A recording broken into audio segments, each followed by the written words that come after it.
Your Excellency, the former President of the Republic of Malawi, Her Excellency Rupia Banda, and the Presidents of the National Republican Institute and the International Republican Institute,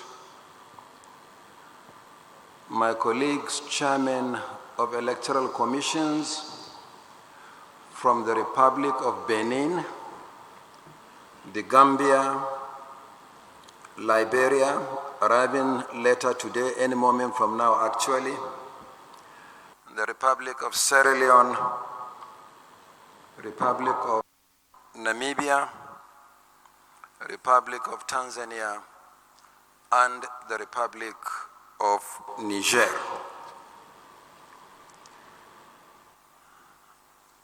Members of the Diplomatic Corps, our development partners, civil society organizations, the media, distinguished ladies and gentlemen.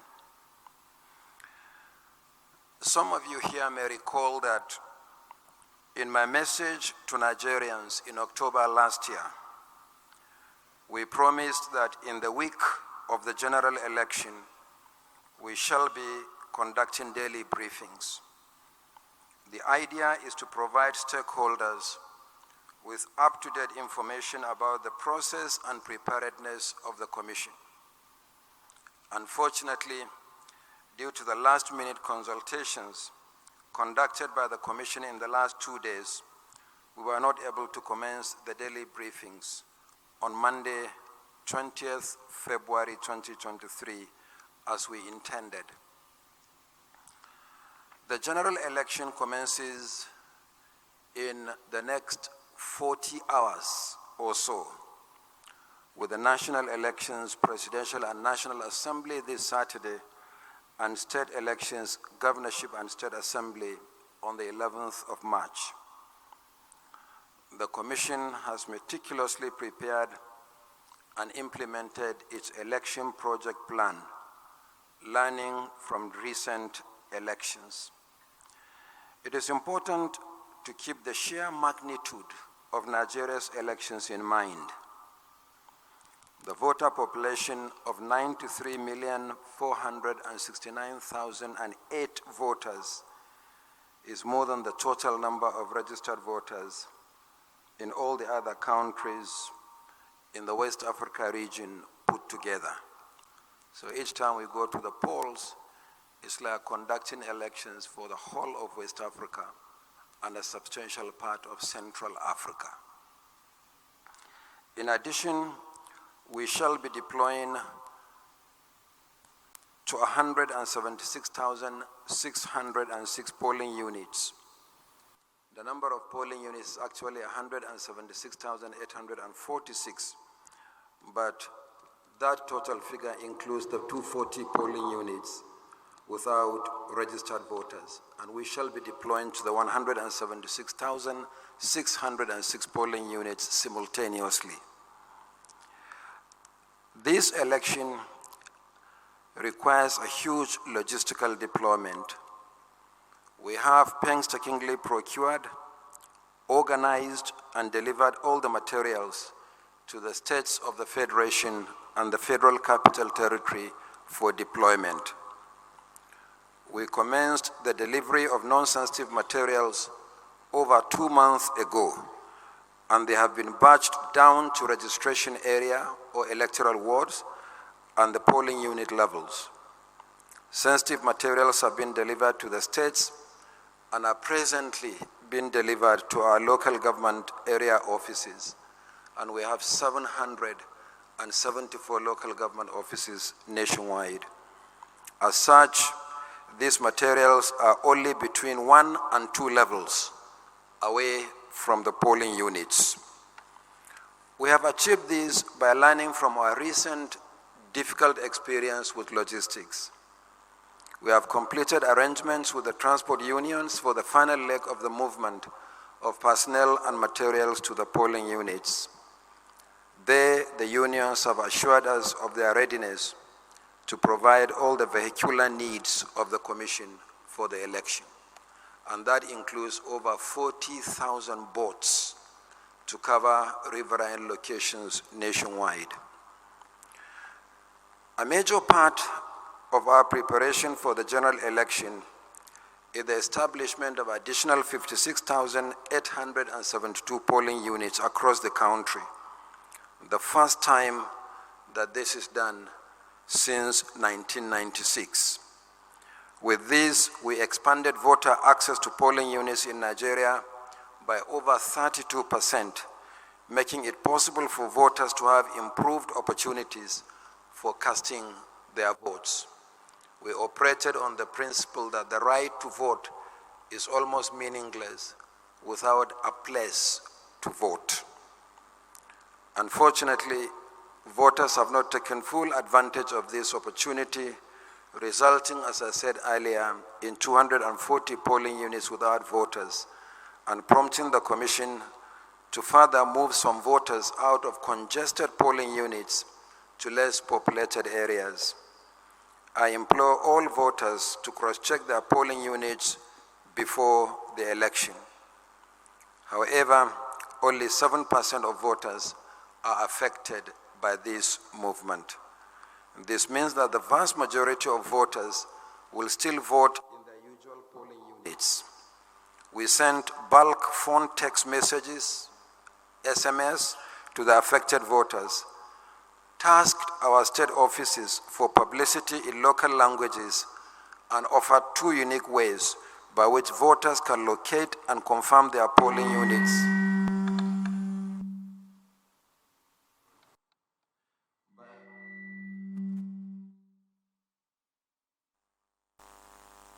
We sent bulk phone text messages, SMS, to the affected voters, tasked our state offices for publicity in local languages, and offered 2 unique ways by which voters can locate and confirm their polling units before Election Day by sending normal text messages to dedicated telephone numbers or by visiting our website. The detailed procedure has already been uploaded to both our website and social media platforms. Staff to be deployed for the elections have been trained, the last being collation and returning officers who will complete their training shortly. An essential part of this training has been the emphasis on neutrality of staff and the need for them to be committed and dedicated throughout the duration of the assignment.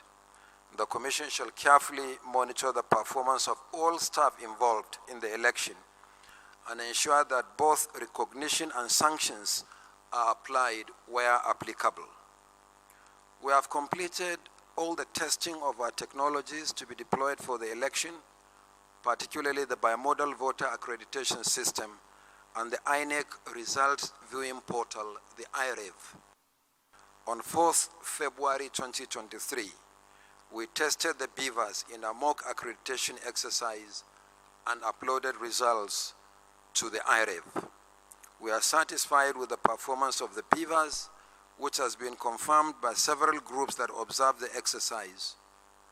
Lessons have been learned from the exercise, which have helped us in training of 10,600 registration area technical support staff for the election. We call them the RATEX. They will provide the necessary support to ensure that the deployment of the beavers is without hitches.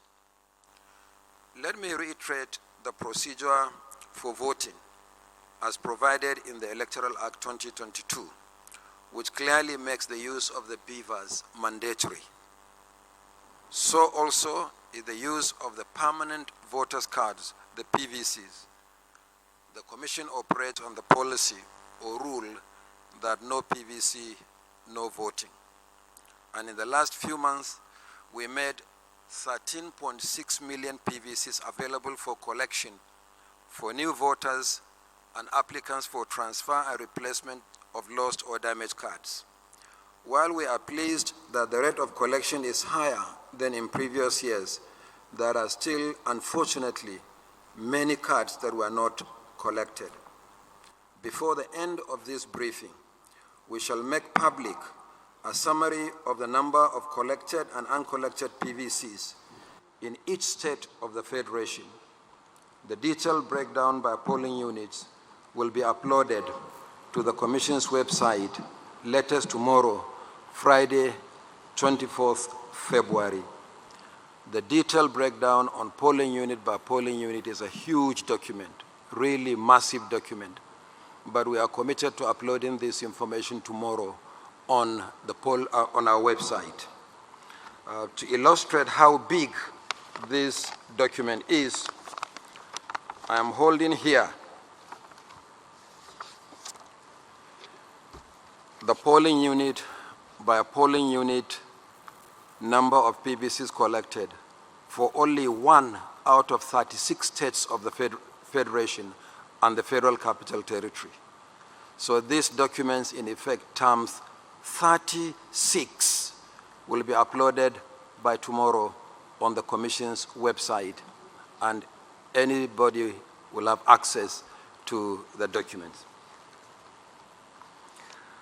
At this juncture, it will not be inappropriate to comment on the National Register of Voters. With 93.4 million records, complete with names, addresses, passport photographs, and biometrics, both fingerprint and facial, the INEC voter register is the largest database of citizens in Africa and one of the largest in the world. However, like all databases, it may not be perfect, but the core of the register is solid. Going forward, the Commission will continue to clean it up using technology and citizens' involvement as provided by law. Through the automated biometric identification system, the ABIS, millions of ineligible registrants have actually been removed from the register.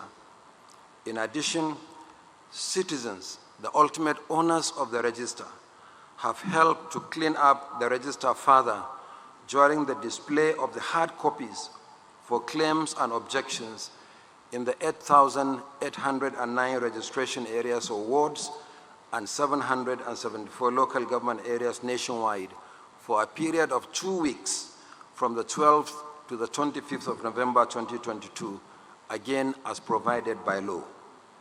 Nigerians should therefore continue to have confidence in the register as a national treasure and continue to work with the Commission to improve on it as provided by law.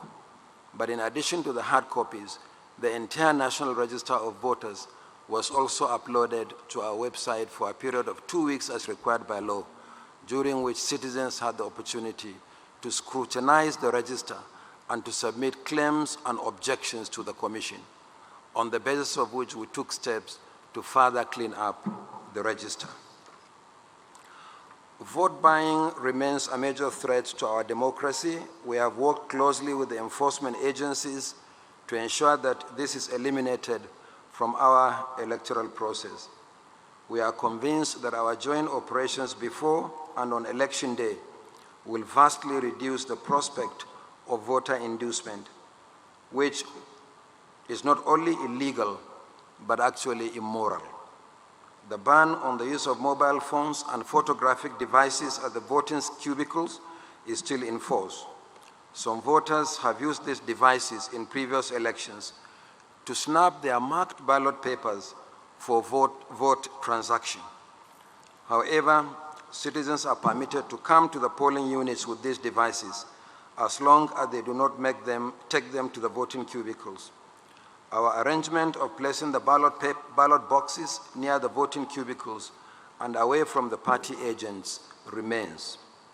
Our staff have been trained in the administration of the polling units, and their attention should be drawn to any deviation from that training and the procedure that I described.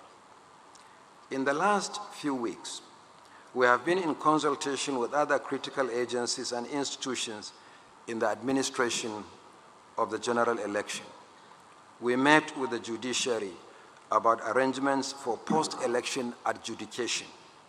Last year, we worked with the development partners and the Court of Appeal to conduct workshops for prospective election petition tribunal justices and judges. We have been assured of arrangements for the timely post-election adjudication. We have also met severally with the security agencies, mainly under the auspices of our Interagency Consultative Committee on Election Security, ICSES. They have assured us of their preparedness to adequately secure the election. This is very important as it will assure voters of their safety during the elections, which is cardinal to voter turnout. In the build-up to the general election, several of our facilities were attacked by unknown assailants in various parts of the country. I am pleased that we have fully recovered from these attacks, and we have been further assured that our facilities, staff, voters, observers, the media, and citizens will be safe during the election. As a result of recent developments in the economy, we have also had to consult with the Nigerian National Petroleum Company Limited on the fuel situation. As you all know, we require premium motor spirit, the PMS, or petrol, and automotive gas oil, the AGO, or simply gas, to power vehicles and boats for land and maritime transportation, as well as our generators during the election. We are pleased that the National Oil Company assured us that it will ensure availability of products for the polls. Likewise, the Central Bank of Nigeria has assured us that it will provide us with the necessary small amount of cash that we require from our budget to make payment for some critical service providers for the election. I must reiterate that the bulk of payment for works, goods, and services are still paid for by the Commission by electronic transfer. And I'm also happy to say that the bulk of the small amount of cash that we have requested from the Central Bank of Nigeria is right now being released to the Commission's offices nationwide. In fact, a substantial part of it has already been received by our offices nationwide, and this has greatly facilitated the movement of sensitive materials yesterday from the branches of the Central Bank to our local government areas. And by tomorrow, we'll batch them and then move them on Friday to the registration area centers. And then on Saturday early morning, they will be moved to the polling units for voting. On election observation, the Commission has accredited 229 groups, deploying 149,913 observers. As I said at the briefing for election observers on Tuesday this week, this is the largest deployment of observers in the history of elections in Nigeria. Similarly, the Commission has so far accredited 457 national and international media organizations, and together they are deploying 8,882 journalists. We encourage them to freely observe and report the election within the remits of our laws and international good practice. There are 18 political parties fielding candidates for 1,491 constituencies in this election. As provided by law, parties are required to submit the list of their agents for polling units and collation centers nationwide who are individually accredited by the Commission. To make the process easier, we created a dedicated portal for parties to upload the lists of their agents along with names and passport-sized photographs. In all, the Commission has printed and delivered 1,642,385 identification cards to our state offices for collection by state chairmen of political parties for their polling units and collation agents. The soft copy of the summary of the list has already been uploaded to our website and social media platforms. And I'm glad to say that we have shared the hard copies of the summary at this meeting. Finally, I want to reassure Nigerians that we are adequately prepared for this election. We remain fully committed to a free, fair, and credible process. I want to once again declare that our allegiance is only to Nigerians. Our commitment is to ensure that in this election, we put everything in place for free, fair, credible contest and outcome. I understand that the Inspector General of Police sent a representative. Am I right? Is there anybody representing the IG?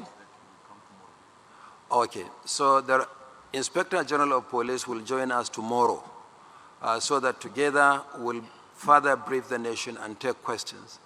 I will respond to issues relating to elections, and the Inspector General of Police will respond to issues relating to election security.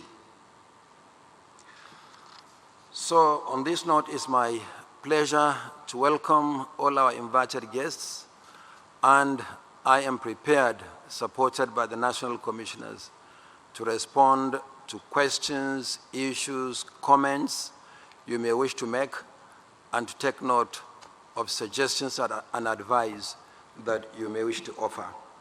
I thank you very much, and I apologize for speaking for too long. Thank you. Please, if you have any questions, any comments, please raise your hand, identify yourself, and please make your contribution. We'll pass the mic around. Please indicate if you have any questions to ask or any comments to make. Good afternoon, Prof. Romano Sugu is my name, and I write for the Sun newspaper.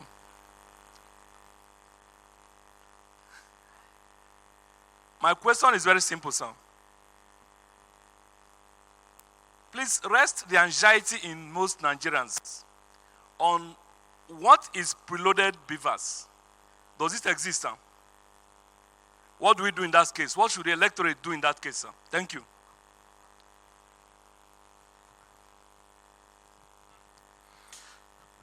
Honorable Chairman, sir, my name is Omeza Ajayi, Vanguard newspaper. First, I believe this is a dry run of what to expect on the day of collation, except if this is a work in progress. I'm speaking from your right side, sir, left side. I'm here, sir. Except this is a work in progress, I am concerned about the sound system. It is not working well for us in the media. The speakers at the back here are not, I doubt if they are connected, they are not working. So I am asking or hoping that this will be taken care of. Then the issue of media accreditation.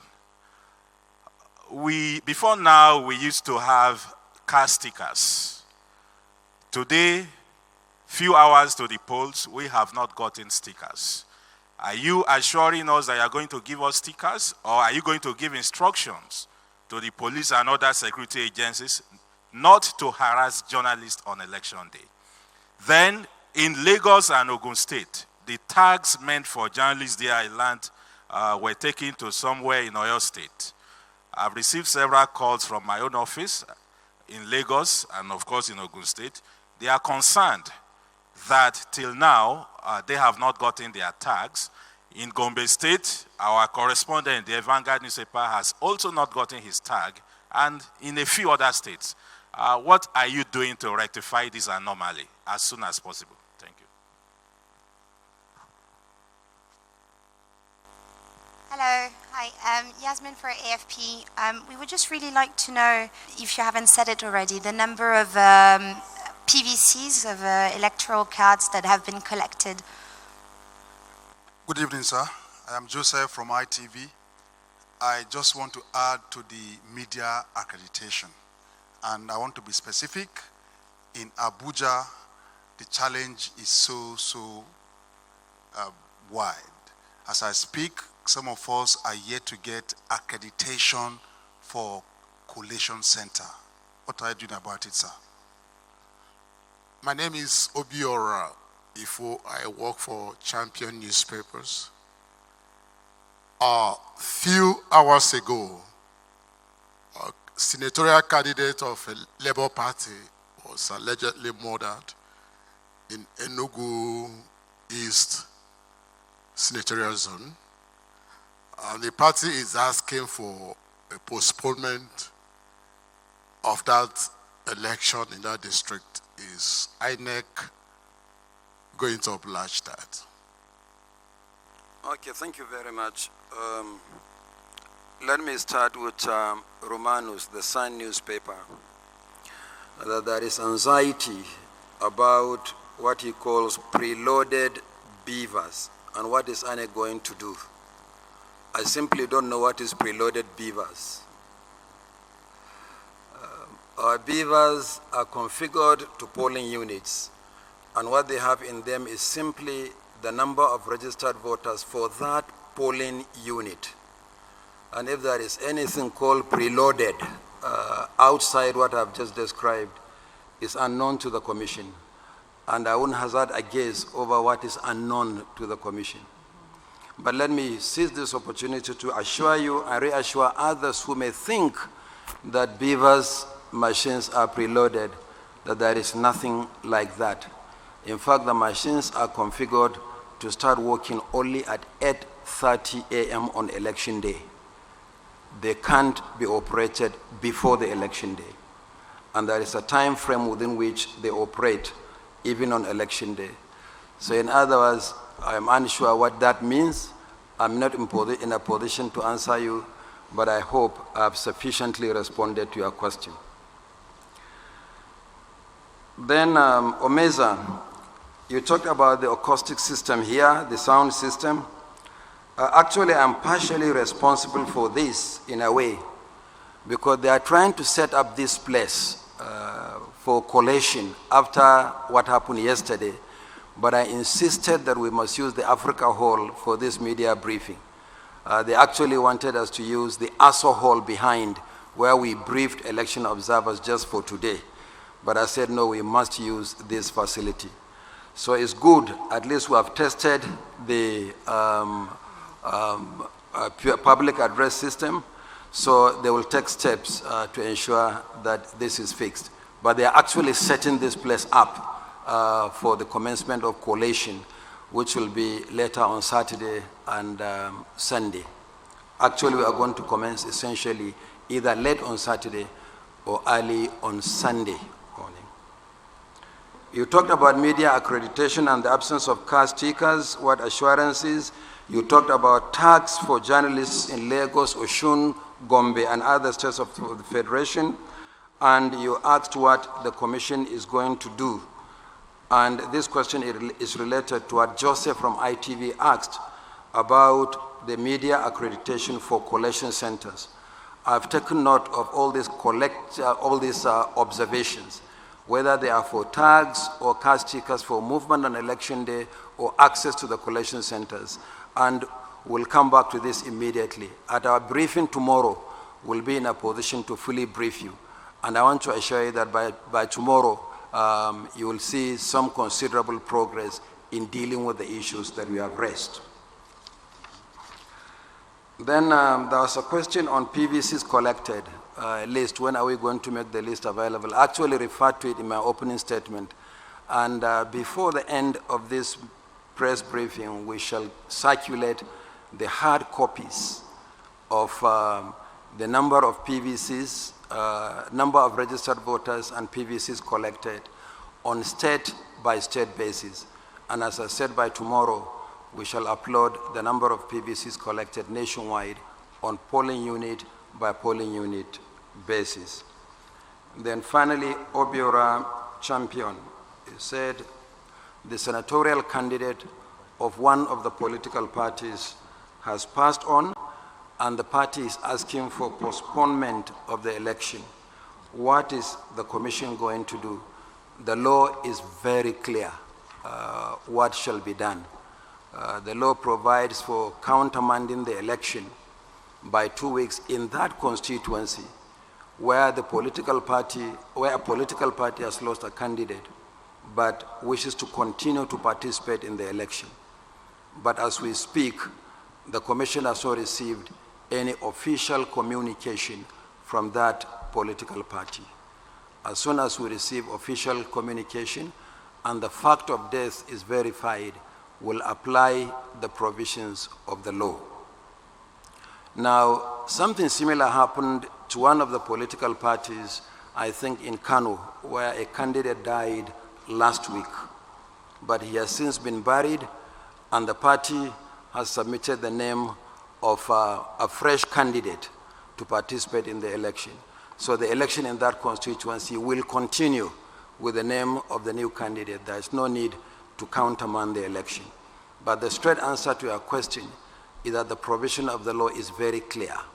Once we are informed and the Commission is satisfied by the fact of death, then we'll apply the provisions of the law. There is no confusion in that respect whatsoever. Thank you.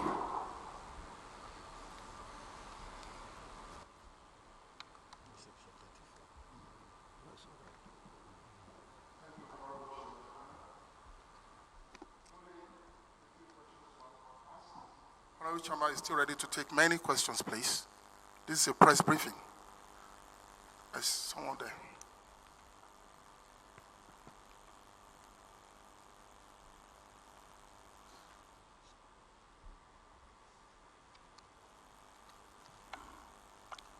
Good afternoon, Chairman. My name is Friday Okerigbe. I'm a reporter with Channels TV. I would like to ask a few questions. One, it has to do with results that we uploaded from the polling units to the INEC result viewing portal. I think this is one of the things that we expect in this election. And there is concern outside there regarding the integrity of this process. If whether the process could be compromised by some people, it's a concern. So I would like to ask you, Mr. Chairman, can you give the confidence that the process that has to do with the uploading of the result from the polling units to the INEC result viewing portal, the integrity can be relied upon, can be relied on? It's something we can trust. Nobody can penetrate it and compromise the whole system. And secondly, I would like to ask also about the concern that some civil society groups in their pre-election assessment report, some briefed yesterday and others this morning, have raised. They raised concern about the possible challenge that some people may throw out regarding announcing results on the social media. It's a concern that many CSOs have identified, that it is possible that some groups may go ahead and announce the results of this election that we're yet to conduct before INEC will even announce the official result. So my question is, if that is a problem we're anticipating, does the Commission have any strategy to combat that, so that we don't allow such fake results to fly and cause some havoc? Thank you. Good evening, Chairman. Good evening, everyone. My name is Anita Patrick. I report for Court TV News. My question is on the issue of the new PUs. Due to the oversaturated polling units, some individuals got a text message with a website asking them to check for their new PUs. But the complaint is that the website is not going through. Some are saying it's slow. I've been trying it right now and it's still not even opening up. So how would they access their PUs? Thank you. Okay, let me quickly respond to these questions. But before then, my attention has been drawn, and I must apologize that I introduced the former president of Malawi as Her Excellency Rupia Banda. I'm so sorry, it's Joyce Banda.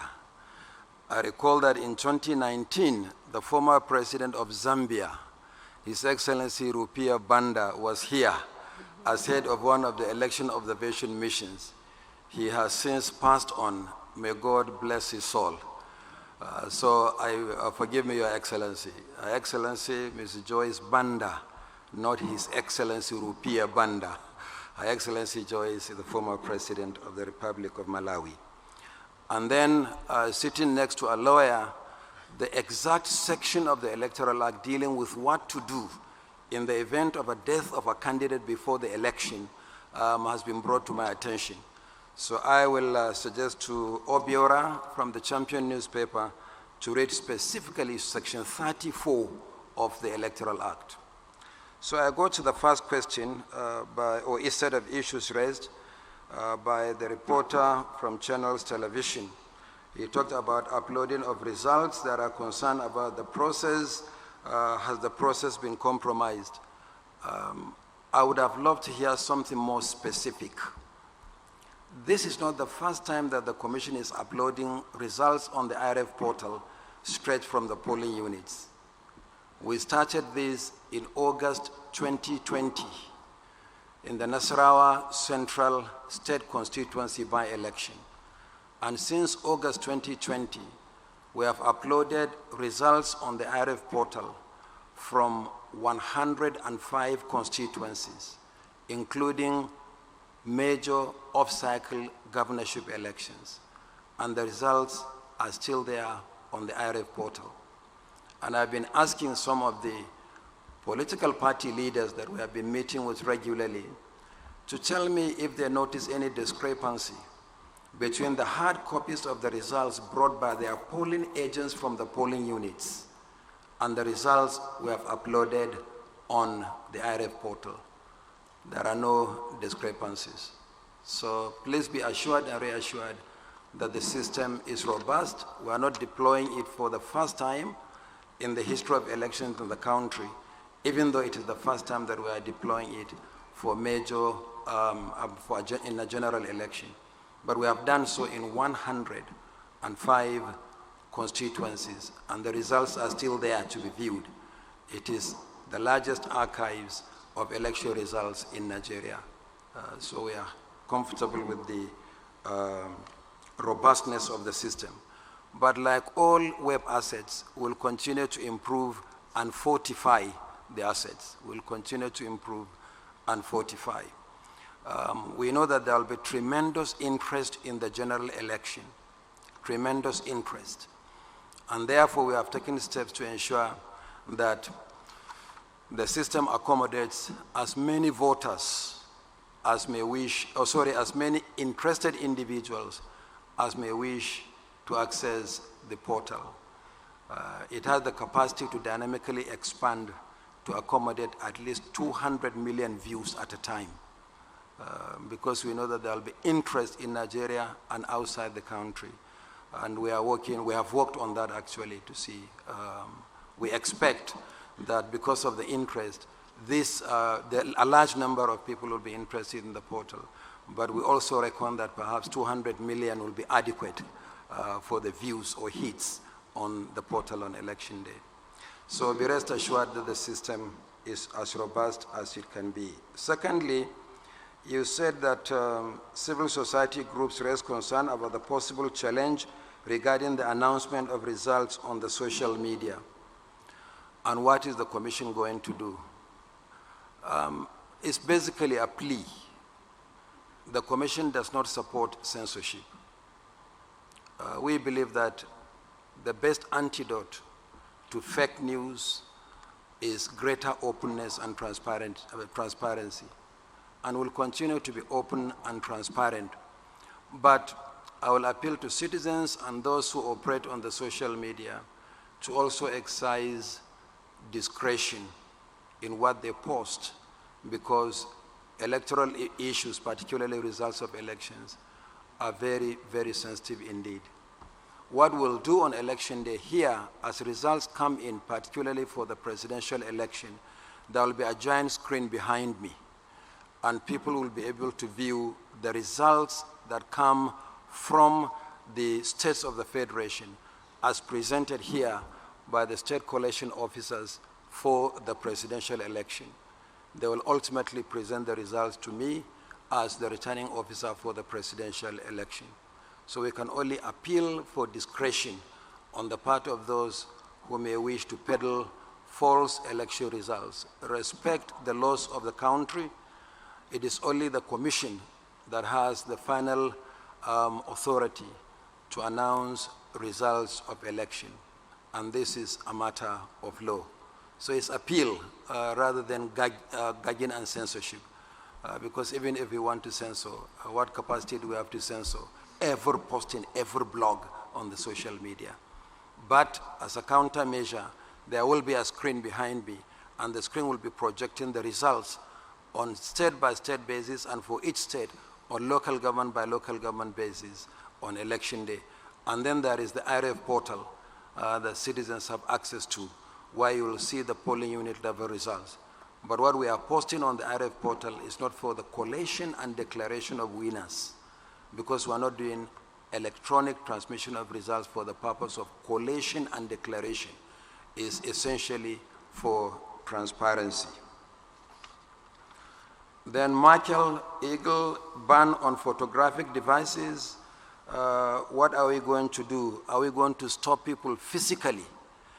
We'll be very busy on that day with the processes to have enough security to police people who carry their mobile phones to into the voting cubicles.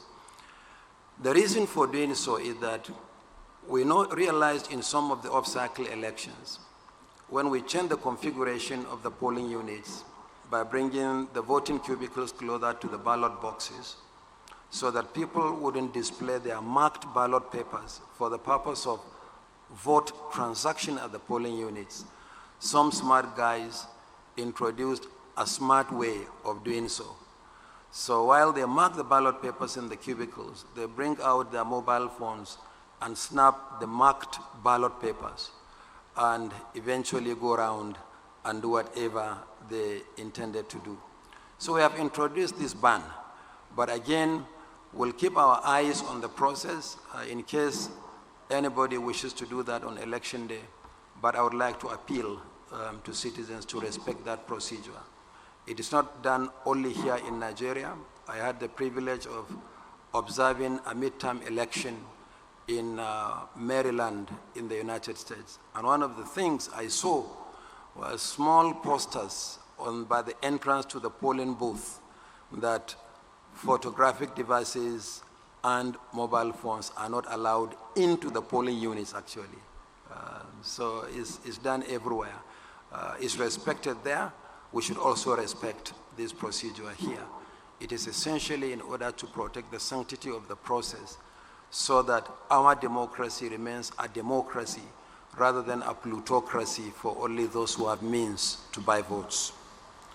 Then Aniete, new polling units. You said you checked on the website, but you couldn't access it. But remember we said that there is an alternative procedure. You have the website, and then there are 2 telephone numbers to which you can send an SMS to any of these dedicated lines, and you'll receive a message back to tell you the addresses of your polling units. We also took time for those who have been migrated or allocated to a new polling unit to send them text messages.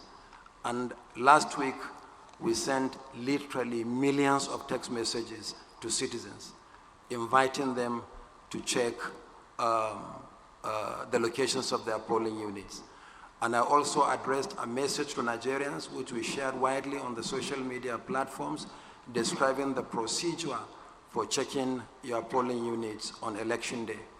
And if you access our website or any of our social media platforms, you will still see a message on how you can access your polling units on election day. Let me seize this opportunity to appeal to citizens that haven't done so to please do so. Check and confirm the locations of your polling units ahead of the election day. Thank you very much. Honorable Chairman, Honorable National Commissioners, Your Excellencies, various representatives of observer groups here present, members of the Fourth Estate of the Realm, distinguished ladies and gentlemen, in the absence of questions and observations and comments, it is necessary for us to bring this event to a close. On behalf of Honorable Chairman and the entire Independent National Electoral Commission, I thank you all for coming. As the Chairman said, this briefing will take place daily, which means tomorrow we will also be here. Thank you and God bless you all.